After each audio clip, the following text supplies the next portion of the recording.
Hi, I'm David. I was one of the co-leads of AlphaCode along with UGLE, and I'm going to talk about our recent-ish paper called Competitive Programming with AlphaCode. So earlier we had Charles from Google. I'm from a much smaller and little-known company called DeepMind. But you'll see a lot of parallels and common themes between our talks. So of course, this work was a large collaboration between a lot of people who were part of the team. But we're going to start with an introduction to competitive programming. So apologies for those who have seen this particular example before.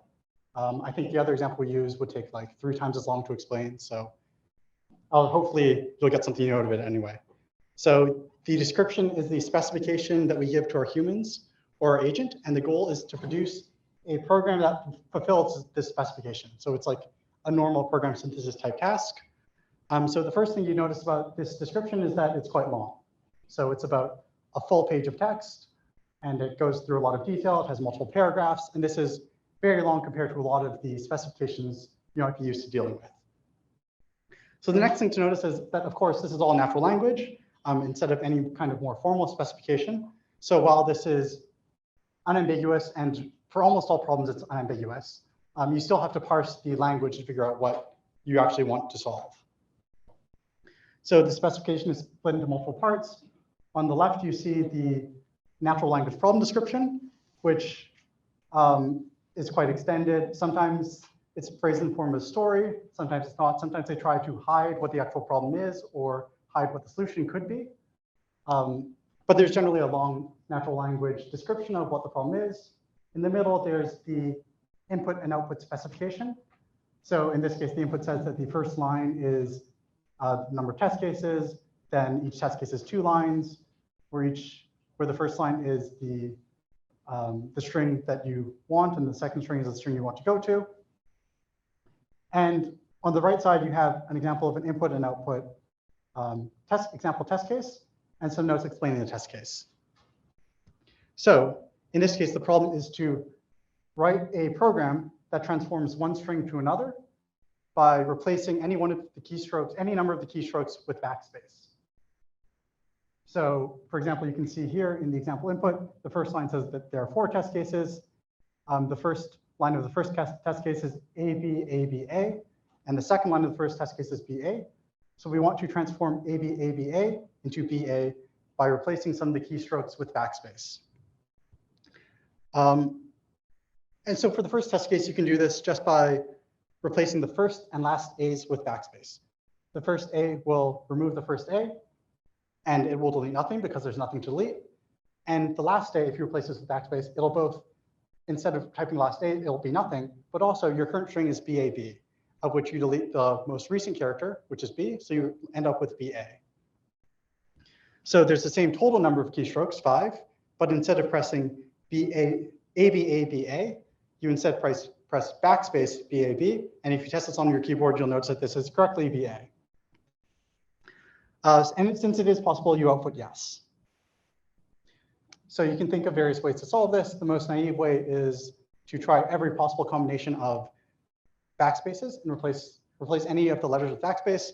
Of course, this is too slow. There'd be 2 to the n such possibilities, which is obviously too slow given that our n is up to 10 to the 5.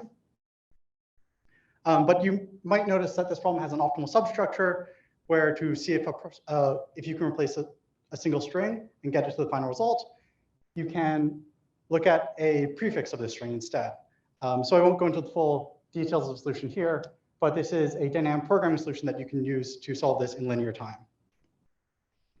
Realizing this fact is like pretty non-trivial, and implementing it adds a little bit more complexity on top of that. So about less than 1/3 of the participants in this competition managed to solve this problem. Some important things to highlight about these kinds of problems are that the specification only tells you what the problem is and not how to implement it. So you see here, this description doesn't mention dynamic programming at all and doesn't tell you the step-by-step how to solve it. So this kind of sets it more apart from other more instruction following type problems that you might have to solve, like classic FizzBuzz or other things you might have seen over the past few days. Other things to note are that this problem is not in the dataset at all. It's a new problem that was never seen during training. And in fact, this problem was released after the data set. So after the data set it was trained on. So the model couldn't have cheated by seeing this problem in the past. This was written after all the data in the training data set. And so the model only has access to what humans would have access to during competitions. Another thing to realize is that solutions have to generalize far outside of the sample input and output, though obviously still within the specifications of what are the possible range of allowed inputs. So the sample test input only shows combinations of the letters A and B, and only up to 5 characters long, actually 6 characters long. But the string you might get is up to 10 to the 5 characters long, so thousands of times longer, and you can use any lowercase letters. So these are both kinds of generalization and both ways that our model has to generalize, both to new problems it's never seen before that could be unlike anything it's seen before, and the programs it generates have to generalize outside of the sample test ranges. And this is an example of a correct solution to this problem found by AlphaCode. It's a complete runnable Python program, 26 lines long. So it first reads the 2 input phrases, then it does a kind of dynamic programming. It does a kind of dynamic programming on the verse of the 2 strings, which leverages the optimal substructure of the problem. And finally, it outputs a standard input whether or not it's possible to convert one string to another. So this program solves the problem in linear time, and as I said, it's a complete runnable Python program. However, clearly this solution is not perfect. You notice some issues it has, like overriding an existing variable or defining a variable and then appending things to that variable, but never actually using that variable for anything. We don't have data about how exactly common these kinds of issues are in the human data set. I've seen them before, but we don't have data on how common these are. But obviously, this is room to improve the solutions AlphaCode generates. So hopefully, this slide in particular is less necessary for this audience, but to talk a bit about why competitive programming and code generation are useful. As other people have said already, like programming is an amazing tool for problem solving. It has a ton of advantages over neural networks like interpretability, generalizability, safety, etc. And you can combine them with neural networks in various ways, but they're generally like used everywhere in our everyday lives. In particular, competitive programming is a very nice benchmark because there are regular competitions.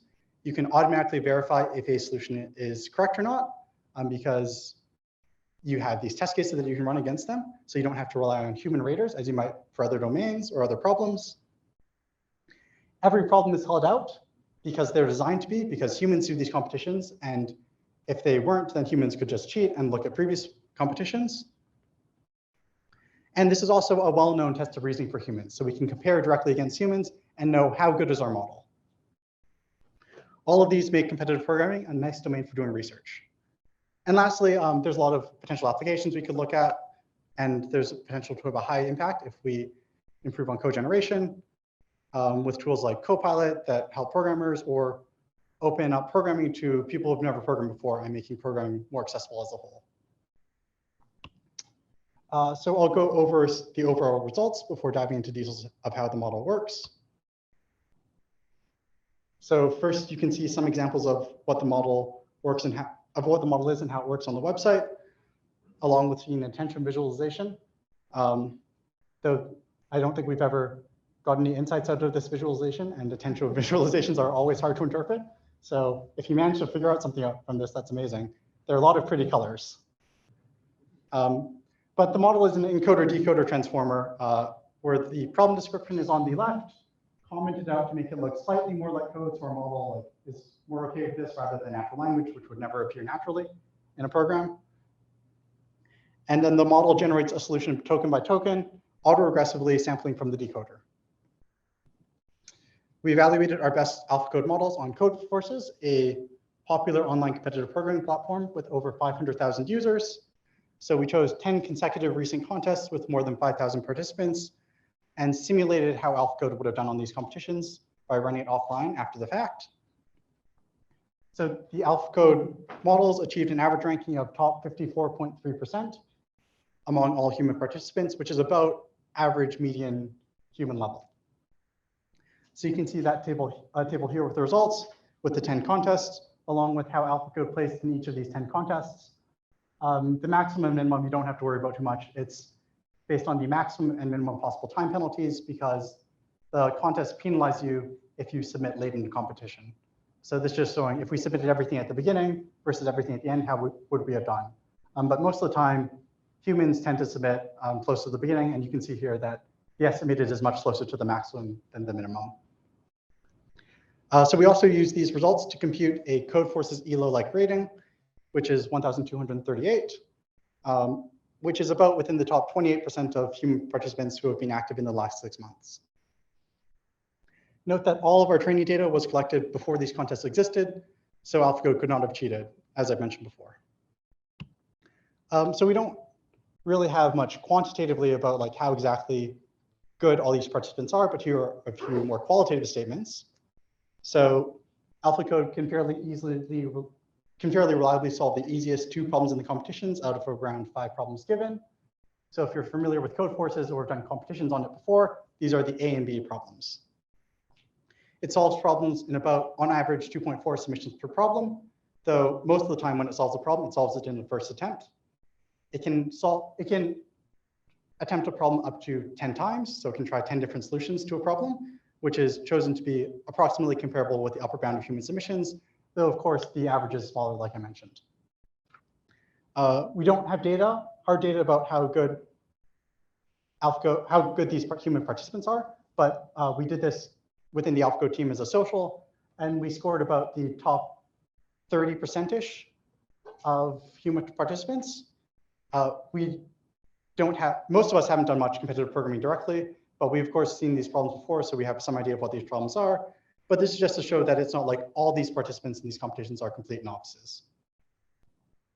The model also manages to solve a few harder problems like C, D, and E problems, including one that around the top 5.4% of users would be expected to solve.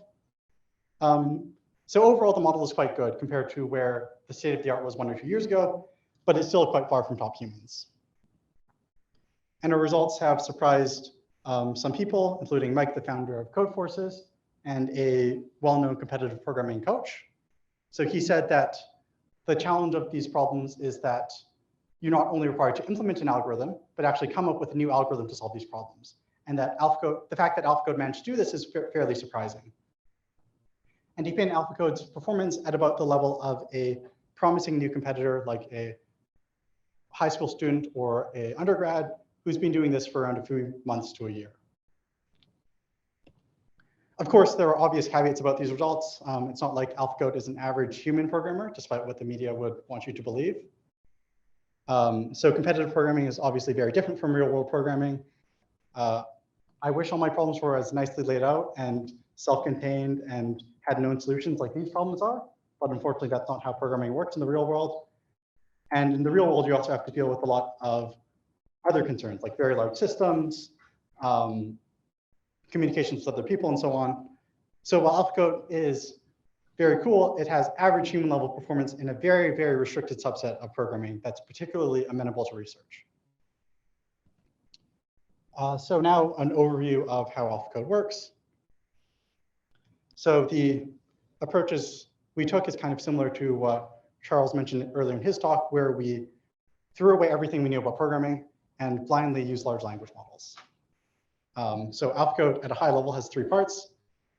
First, we pre-trained our large language model on GitHub to learn a reasonable prior of human coding that's generally useful for many downstream programming tasks.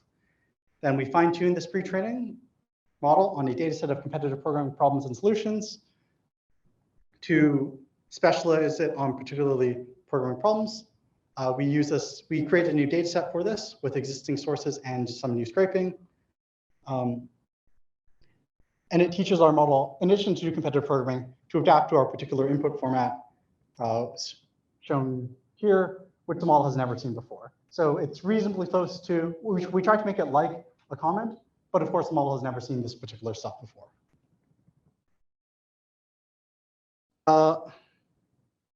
Then at test time, we draw millions of samples for each problem we're trying to solve, filter them down to a small set of 10 submissions, and submit those 10 submissions. So in particular, the sampling part of this is a very important part of this method. As we'll see, it's very important to achieve good results, and it drove a lot of our research decisions. The fact that we want to sample as many times per problem as we can, and this will improve our performance a lot, led to a lot of the decisions you'll see in the next slides. Arguably, this is the most important general contribution of AlphaCode, that there's these new kinds of sample scaling laws that I think a lot of groups now are looking into. So you can see here a rough approximate chart of our progress through the last year as we tried new ideas in the research process and increased our solve rate on our data set from around 3.4% to the, 3% to the final 34% at the top. That's the final model. So the model is a mostly standard transformer. We chose an encoder-decoder model because encoder-decoder models sample faster. We've further made the encoder have a long context window because the problem descriptions tend to be long, but the decoder didn't have to be as long because the solutions are typically much shorter than the problem descriptions. We also made the encoder shallower because it doesn't hurt model quality, but makes sampling faster. So as I said before, like a lot of things were chosen to make sampling faster, such as this next decision, where we switch from multi-query attention that uses a query key and value query keys and values for each of the transformer heads, to instead use a single key and value for all of the heads and only value the queries. So transformers, I'm not sure if you're aware of this, but transformers are very memory bound and memory bandwidth bound. So by only using a single key and value, we have less information to pass between the autoregressive sampling steps. So it both makes each step faster and also increases the batch size. The average sample quality, as you can see at the bottom, doesn't get much worse. All three things have about the same performance. And of course, there's the normal result that scaling up helps. So we train models at a variety of different scales from 300 million to 41 billion parameters. The 41B model was trained on around 1,000 TPUs for a month. You can see there the amount of flops it used and the amount of energy it consumed to train. So we're also certain that if we had more compute, we could have continued on and scaled up the model more, following the normal sample scaling laws, following the normal scaling laws, and this would have continued to improve performance. 41B is large, but it's not as large as some of the other models that are common, like Palm and GPT-3 and so on. So our pre-training data set was over 700 gigabytes of GitHub, covering common programming languages with some basic data set cleaning done. The fine-tuning data set was around 13,000 competitive programming problems with around 1,000 solutions for each problem. And importantly, as I mentioned before, we split the data set temporally so that all the training set data appeared before all the validation set data, which appeared before all the test set data, to minimize data leakage. And so our model doesn't have access to anything that human competitors would not also have access to during competitions. This prevents many forms of cheating that we were worried about. So training was a standard next token prediction loss. That's the normal transformer loss with some tweaks. One of those tweaks is also normal for transformers. You add mass language modeling on top of the encoder for both pre-training and fine-tuning. And then during fine-tuning, we also added tempering, value prediction and conditioning, and gold. So tempering divides the logits and multiplies the loss by temperature. So when the temperature is less than 1, this forces the sampling distribution to be smoother, which acts as a kind of regularization, but also a different kind of regularization from dropout, which we also used. So value predictioning and conditioning allows us to make use of incorrect solutions without misleading the model by both conditioning the model on whether a solution is correct, but also predicting the correctness as an auxiliary task. You might ask how this makes sense, since if you condition the model on whether it's correct, the prediction task becomes really easy. You just predict whatever the conditioning is. But it turns out that this is not true, and the reason it's not true is probably because of the pre-training, that it's learning a reasonable prior human coding, which means that it doesn't just copy the conditioning over to the prediction. Then gold assigns higher importance to samples the model already gets correct. This is useful because we don't actually want to learn the entire distribution of human solutions, which is what next token prediction loss would naively give us. Instead, what we want to learn is to produce any correct human solution. And this allows us to focus on things that we are already getting correct and focus on them more allows us to solve this task and just produce any correct solution. So this is really necessary as the number of solutions increase. Otherwise, as the number of solutions increase, we could see like decreases or maybe stay the same, but maybe decreases in the overall solve rate. So once we're done training the model, we need to do something with it. And in this case, we need to sample from it. So when we sample from it, we need to first define the metrics we're looking for. And we define metrics that are somewhat complex. We design it this way so that it approximately matches a programming competition, because that's the domain we're really focused on.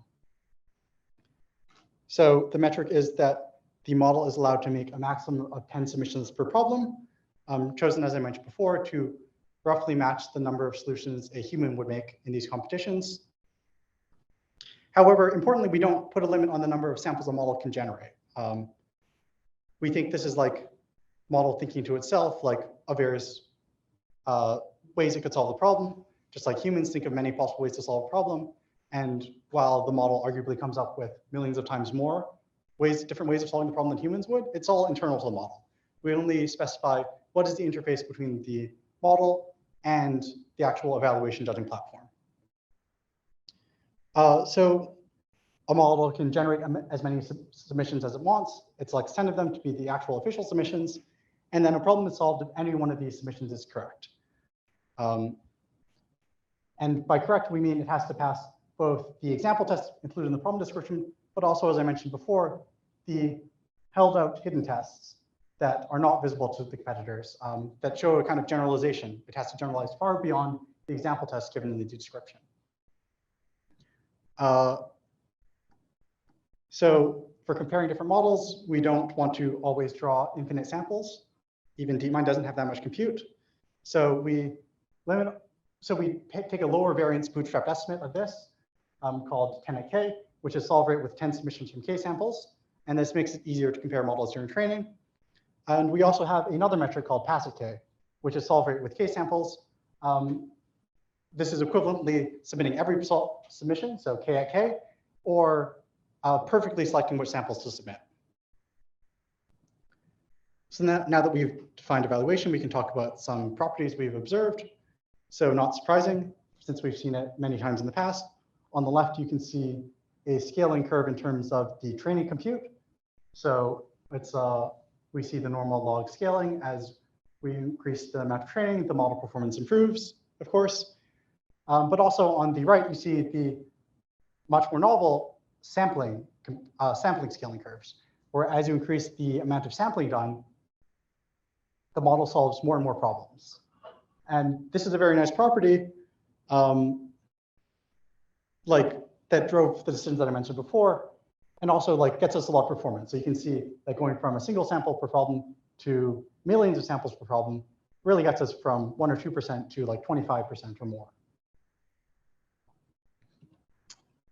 You can see the results more clearly here. So solve rate scales approximately log linearly with the number of samples that we draw. And since drawing samples is easily parallelizable, we can scale to millions or more samples per problem. So the scaling is really clean in the right graph, which is pass at k, if we have perfect sample selection. But even in the left graph, 10 at k, we can still see this kind of curve here, though it kind of tapers off at the top end, but it's still a very nice improvement in solve rate and still carries on beyond where the graphs end. Another observation from these two that ties back to the previous slides is that larger models tend to have higher slopes in these curves. So the purple 41B model is better than the 300 million parameter model in blue. But of course, there's a compute trade-off between training larger models and taking more samples from smaller ones. So we have the cool result that drawing more samples, even millions of samples, can lead to solving many more problems. So the next step is to figure out what we need to do to take advantage of this. There are 3 points here to address this. So the first one is drawing samples fast. We've talked about using encoder-decoder multi-query attention, but there's also a lot of infrastructure work that's gone into being able to draw all these samples in a hugely distributed parallelizable way at scale. Having sufficiently diverse samples that explores the search space is also necessary. So this comes to setting temperature correctly and metadata conditioning that I'll talk about in the next slide.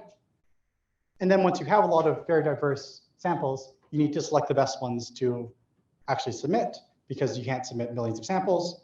And in normal program synthesis applications, you can't just try as many times as you want forever. So you have to select the best ones, and that's filtering and clustering, which I'll also talk about soon. So to cover a meaningful amount of the search space, we improve sample diversity with metadata conditioning. An example of metadata is shown on the right here, where the metadata is tags, broadly, what kind of algorithm would you use to solve this problem? So like binary search or math. What rating, how hard the problem is. So 3100 would be a very hard problem. Whether the solution is correct or incorrect, and what programming language the solution is in. So all of these are available at training time, but not available at test time. So we provide this data at training time and randomize these at test time, except for correctness, which is always correct. I don't think we ever tried setting correctness to be random, but it would be interesting to see what happened there. Then once we have these diverse samples, we need to select the best ones for submission. So we filter which one to submit entirely based on program execution, so program semantics rather than the program syntax. So the first step is this filtering shown here to filter out samples that don't pass the public example test given in the problem description. So we execute the samples, give them the input, and check if the output matches the expected one. And as you can see here, for all models, this filters out like 99% of the solved problems. This also filters out things with syntax or compilation errors, but the rates of those issues are quite low. Like I think they're, I don't remember the exact numbers, but they're both below like 5 or 10%. Then we still have possibly tens of thousands or thousands of samples to select from. So we cluster based on execution behavior again. So we learn a model that generates inputs from problem descriptions. These inputs may or may not be correct, and we certainly don't know what the expected outputs is. But what we do know is that programs that have the same outputs for the same inputs are probably relatively similar. So in this diagram, we have 3 inputs, and we cluster them into 2 clusters, one where the corresponding outputs are A, B, and C, and the second one where the outputs are D, D, and F. So we don't know which one of these is correct. They might both be wrong, but what we think is that there are many ways for a solution to be incorrect, but relatively few ways for a problem to be correct. So we take the largest clusters and submit 1 sample from each of the largest clusters. So that's our 10 submissions. And these are the results of both filtering and clustering. So the bottom red line in this graph has nothing. The clustering is added in orange. Sorry, filtering is added in green, clustering in orange, and the tacit K number, which is the perfect oracle selection, is in blue. And in below bottom here, you can see our final results on our data set, where our best approach can solve around 30% of the test set with 100,000 samples and 10 submissions from those 100,000. So there are various explanations showing that the components helped. So on the top, you see that pre-training is important for performance, and that using all programming languages does improve solve rate. And then on the bottom, you see the various enhancements we described, or I've described through this presentation, like MLM, tempering, tags and ratings, value, conditioning and prediction, gold, and clustering, and they each lead to performance improvements, though not necessarily all at the same scales. Like if you randomize metadata, it doesn't help at small scales, it only helps at large scales. That's because of sample diversity decreasing the average sample quality.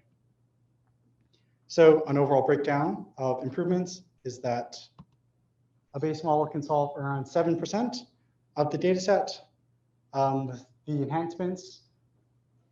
With the various enhancements, this gets to around 12%. Increasing the number of samples up to millions of samples improves this to around 24%. Scaling up to a 41 billion parameter model increases this to around 32%. And putting clustering on the top gets us to around 34%. So around 20% of this improvement comes from scaling, both scaling the model size, but also scaling the number of samples. We also ran against some public benchmarks of apps, though it's not the focus, for reasons I can explain if there are any questions about it or if you grab me after. But our 1 billion parameter fine-tuned model manages to roughly match or exceed the performance of the Codex 12B model. And we see some nice improvements to solve rate as we scale the number of samples, kind of validating that this approach applies more generally. Also, quick note that a lot of points of AlphaCode were not in the previous slide for various reasons that I can answer if there are any questions about it. So the differences from the fairly vanilla 1B model are MLM, tempering, gold, and scaling up the number of samples. Onto some analysis. So one major question is if the model is cheating or exploiting some structure in the problem, or the problems themselves are not actually new. So we've seen this be a common concern of transformers, that they're really good at copying text, but it's hard to know how good they are at generating new text. So we didn't find any evidence that models solve problems by copying from the training set. You can't actually solve any problem in the test set by using any solution in the training set. So we ran every solution in the training set against every problem in the test set, and that didn't solve any problem. But maybe it's possible that you can't copy entire solutions, but you can copy important parts of solutions. And so we ran this analysis shown here, where we decomposed a solution into the longest common substring it shared with the training set. And you can see the orange part at the top, which is some code for reading the input, is copied or duplicated. But the core logic, which is the part that actually solves the problem, is not found anywhere in the training set. So this shows that at least the model doesn't solve problems by copying solutions or copying large parts of existing solutions. So we also wanted to try to understand how our model solved these problems, because we found it pretty surprising. We tried to modify the problems in various ways because we want our model to pay attention to the problem descriptions and actually solve problems by understanding them. So we did this test shown here where we changed just a few words in the problem description to change it from finding the maximum to finding the minimum, but keeping the old test cases. So we can't solve them by the problem description anymore. But if it was just brute forcing a bunch of different possible solutions, then it would still brute force one that has maximum, roughly the same chance of brute forcing one that has minimum. But this actually isn't true. This completely changes the model behavior and the solve rate plummets. So this shows that the model is at least paying attention to important parts of the problem description. There's a lot more analysis and results in the paper, but I think one more cool thing to talk about is validation loss. So we use validation loss a lot to see if our model is training, but it turns out it's actually very misleading for this. So you would normally think, based on the validation loss curve in blue, that the model starts overfitting very soon. But that's actually, well, it may or may not be the case, but the actual solve rate, which is what we care about, continues improving.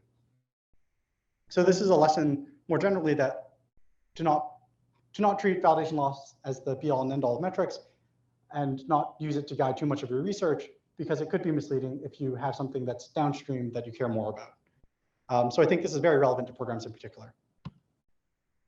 Touching on broader impact, AlphaCode is focused on competitive programming, but of course, code generation models have huge potential that I'm sure we're all aware of, so I don't need to go over them here.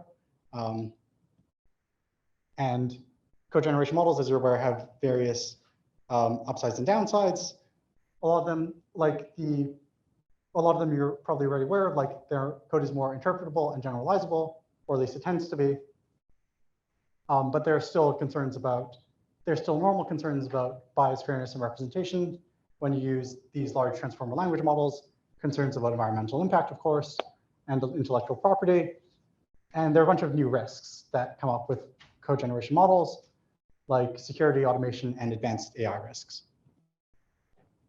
So some takeaways generally is that this is the first time a system has reached approximately median human level performance in competitive programming competitions.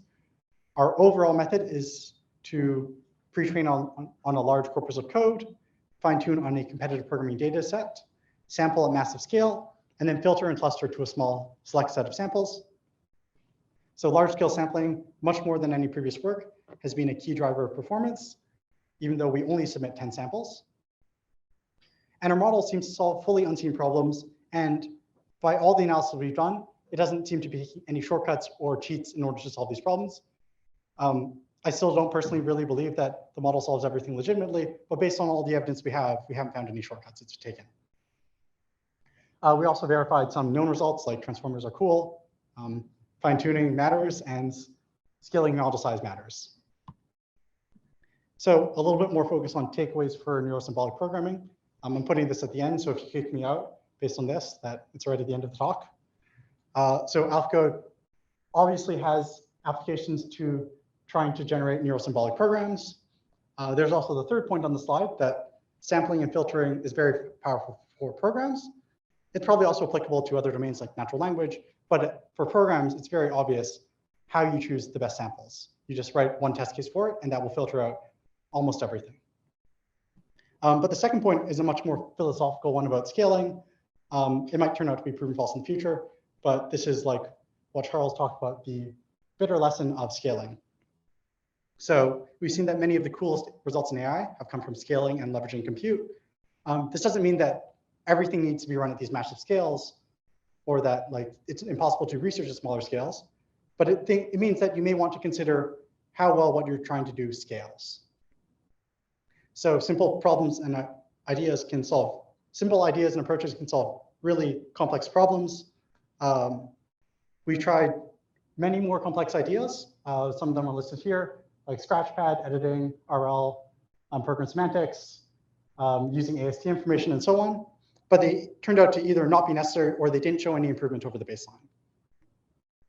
And the danger of more complex systems is that you can introduce priors that are good at small scales and useful at small scales, but they can't be scaled up, either because they're too inefficient to scale up. So if you have to do a lot of pre-processing, that would really slow down your training, or because they bias training and actually hurt performance as you scale up, because the model can't learn what it's meant to, because you bias it against it. Obviously, some priors are necessary, like we don't use fully connected networks, even though that's a really simple prior, and we instead use transformers. But we need to be really careful about what priors we pick up and how well they scale if we want to achieve really, really cool results. And that's it. I guess now it's time for questions. You can also feel free to find me afterwards. I'm wearing a very conspicuous DeepMind AlphaCode hoodie, so you can find me.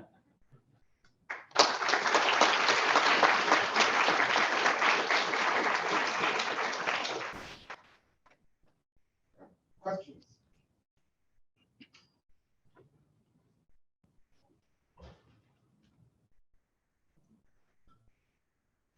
Thank you for the wonderful talk. Do you have also further analysis on the scalability of the programs that AlphaCode can synthesize, the range of the size of the program that is synthesized? So we're limited by transformers themselves. So we haven't used like linear transformers or any retrieval-based methods to increase the context of what we can generate. So the generation is limited to like 768 tokens or something. You can scale that up, but I think transformers tend to be spotty for longer generations. So beyond, let's say, like 50 to 100 lines, I think you might need new techniques to generate complete programs at that scale. And we noticed that the problems that AlphaCode is worst at are the longest problems that require a lot of code, like graph problems. Hi. So if I understand the mechanisms correctly, right, basically conditioning on the prompt and the full text and everything, you just draw samples. You draw billions of samples, however many samples you want. And then there's all this sort of post-processing of clusters and so on. But I'm curious if you'll have considered methods by which you could incorporate some kind of feedback loop. Whereas, say you generate some thousands of samples, you kind of learn initially what seems to be working or not working, or pass some tests, but not all. And if that could be incorporated back to generating additional samples, as opposed to just everything being independently drawn from this one condition distribution. Like if you all explored that, do you think that would be more effective than just drawing as many samples as you can from the same distribution? Yeah, so that's a really relevant question, I think. And so we have tried various approaches. But the one I think is most relevant to what you're talking about is editing, where we generate a bunch of samples and then we try to edit them in various ways to make them correct. And we got some good initial results from this, but I think there's a lot of questions about how to scale this up and scale this up to the scale we're talking about. Because editing, it's not free, right? It takes away from the samples that you want to draw. So it's really hard to outperform. It was really hard for us to find anything that outperformed just naively drawing as many samples as possible and allocate that compute to something else. Of course, these are still relevant research directions, and we're like interested in pushing this direction more along with all these directions listed here, but we haven't yet found good results with this. So how much headroom do you think is left in the generation of X-ray examples?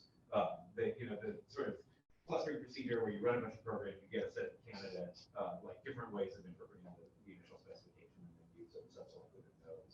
Like, do you think it would be, there are either models that you could use to do a better job of judging like which of those extrapolated answers are most likely to be correct, or sort of generating more memory sets? Yeah, I think there's a lot of headroom for trying to improve performance for this. I think like what you mentioned might be possible. Another interesting direction might be to cluster based on more than just the outputs and actually have like some learning in it so that you could like group them together by program execution. So if you trace things with Scratchpad or something similar, then you can try to cluster based on that. Yeah, there's a lot of interesting research directions. And the actual model we use to generate the samples is actually very small, I think. I think it was just a 300 million, well, very small, only 300 million parameter model. But yeah, there's a lot more things to try in this. I guess I just wanted to ask generally, why have you ended up focusing on code competitions? Do you feel like this is a good wrench domain to continue pushing on performance in space?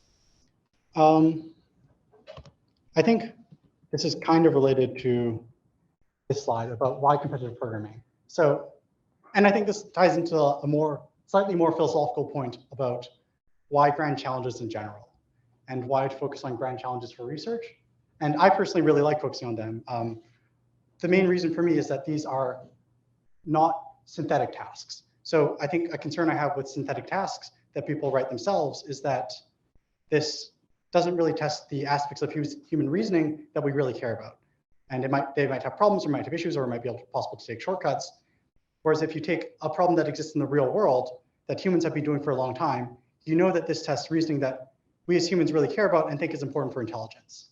And this is a large reason why we chose competitive programming, that this is an established domain that humans take part of and think that this tests important reasoning challenges and abilities for humans. There are other cases there that it's like precisely defined for automatic correctness, which makes it much nicer than comparable natural language tasks and so on. But I think it being a grand challenge and a nice external grand challenge is a lot of the reason why we chose it. Do you think it makes sense to continue on this direction? Like, do you think it makes sense to try to push this to like superhuman performance with a variety of techniques that you could pursue? Or do you think that this is sort of satisfying on this direction? Yeah, I think it's definitely interesting to push this to superhuman performance. Like we didn't stop chess once we reached like a basic level. We kept pushing until it's superhuman. And I think we tried to do that for many domains. And through doing that, we get insights about AI in general that are transferable to others. Thank you for the talk. I have a question about the scaling of the model. And I think I've noticed that you don't allocate the resources equally between the encoder and the decoder. I think so the encoder is much smaller than the decoder. So, do you have any comment about that? What was the motivation about how to allocate resources between the two parts of the system? I think I have guesses, but I think the reason why we did this is because we empirically tested shrinking both of them, and shrinking the encoder didn't help, and shrinking the decoder did. Sorry, shrinking the encoder didn't hurt. Shrinking the encoder didn't hurt, and shrinking the decoder did hurt. So that's why we shrunk the encoder. I guess this might be that maybe it's not really deeply understanding the problem, given that it has to like try a million times to solve the problem. So as these models get better, maybe the encoder would be more valuable. But maybe that's why the encoder can be shrunk and the decoder can't.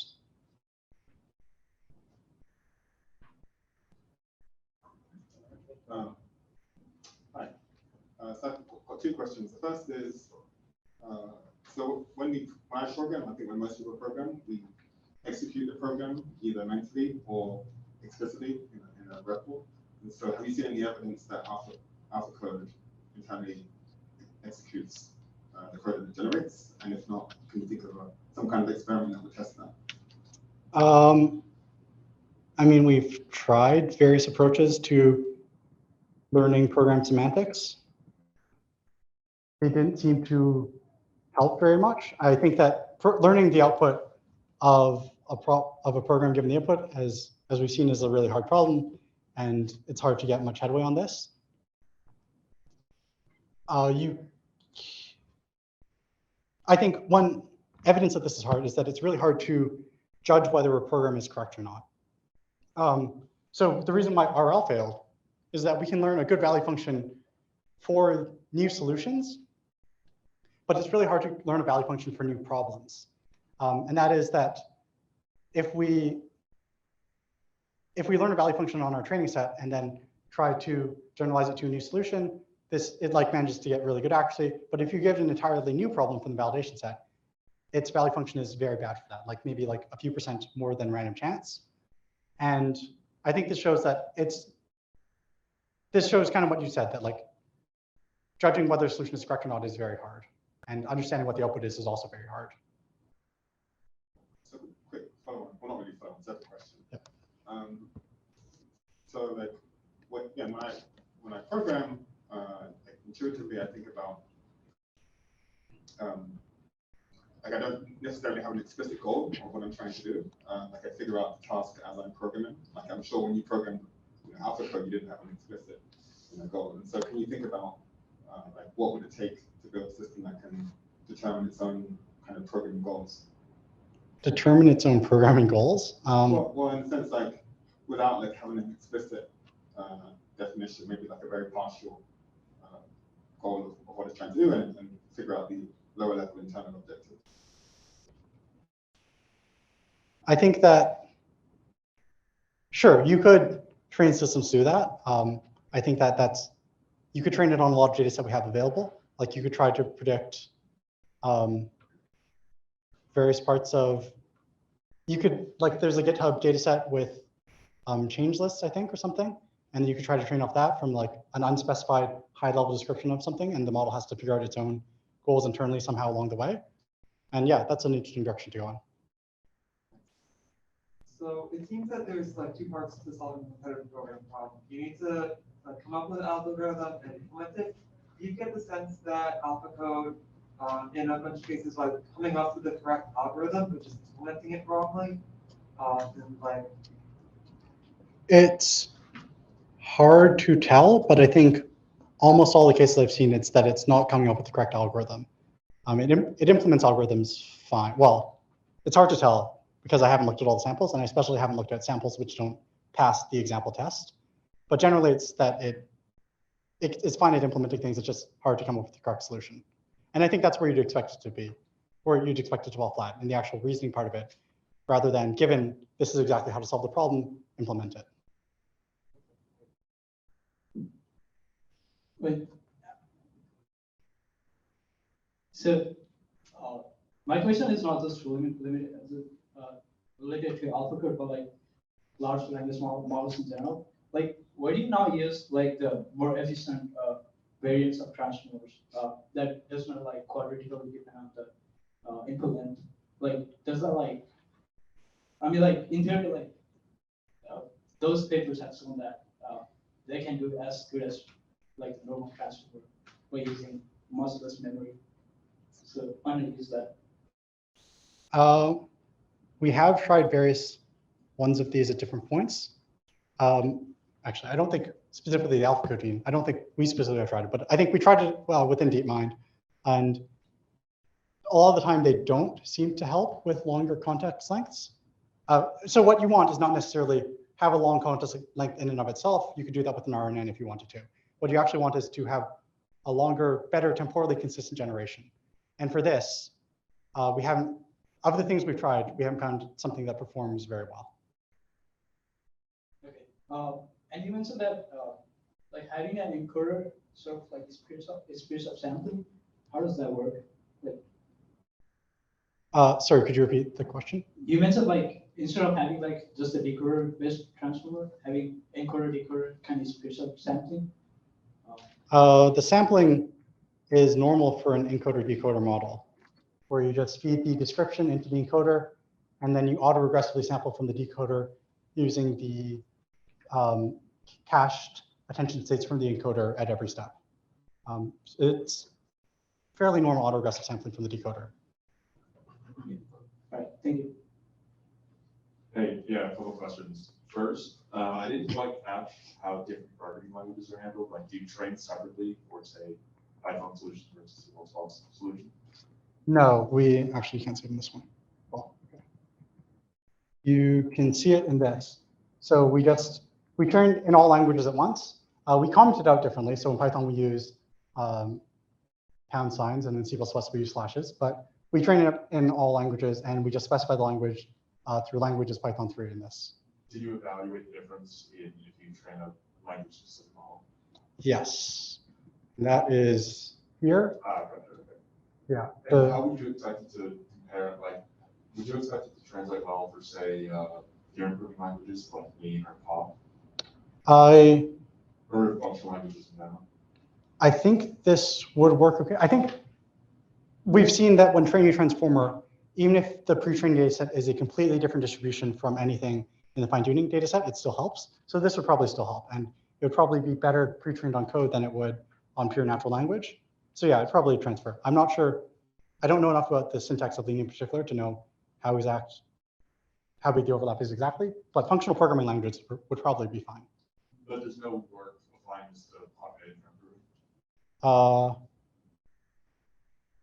Well, there's the OpenAI thing. No, but no explicit work applying. Like, you guys haven't tried to translate this approach to theorem proving.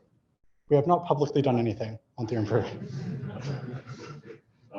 My last question was, two more questions. One, how does the difficulty of, say, Codeforces relate to, say, the difficulty of informatics Olympiads?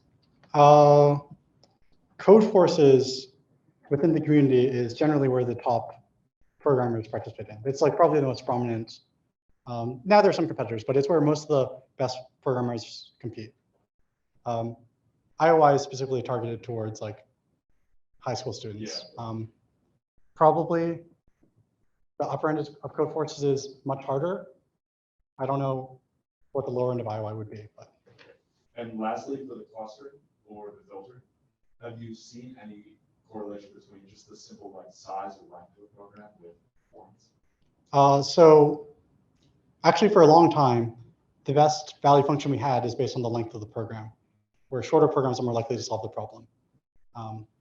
But generally, I don't think we've done too much analysis on the length of the programs in particular. All right, thanks. Hi. Okay.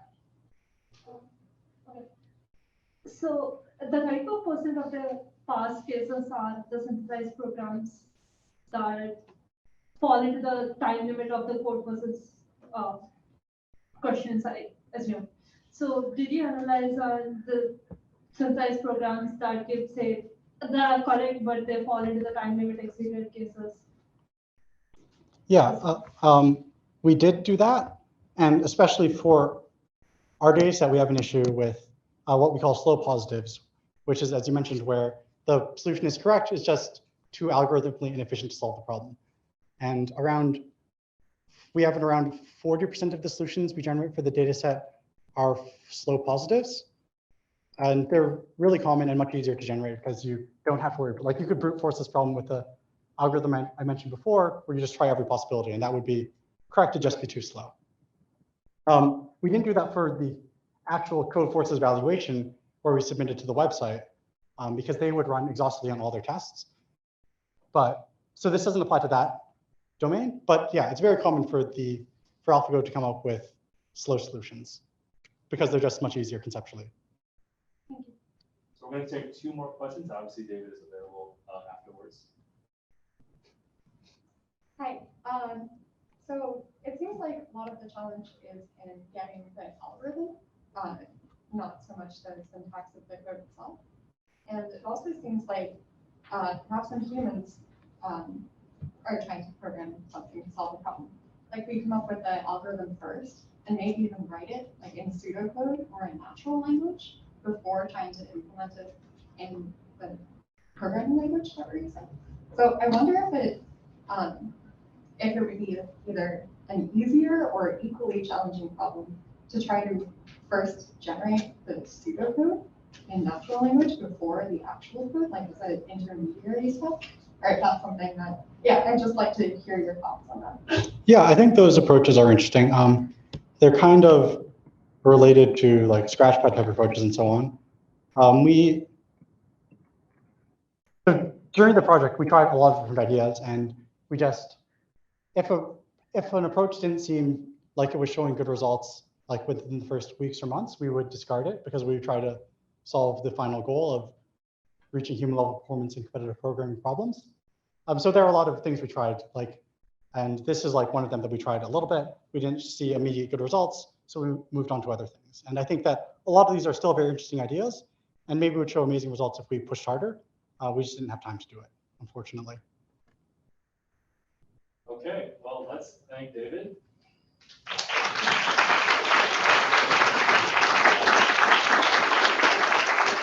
And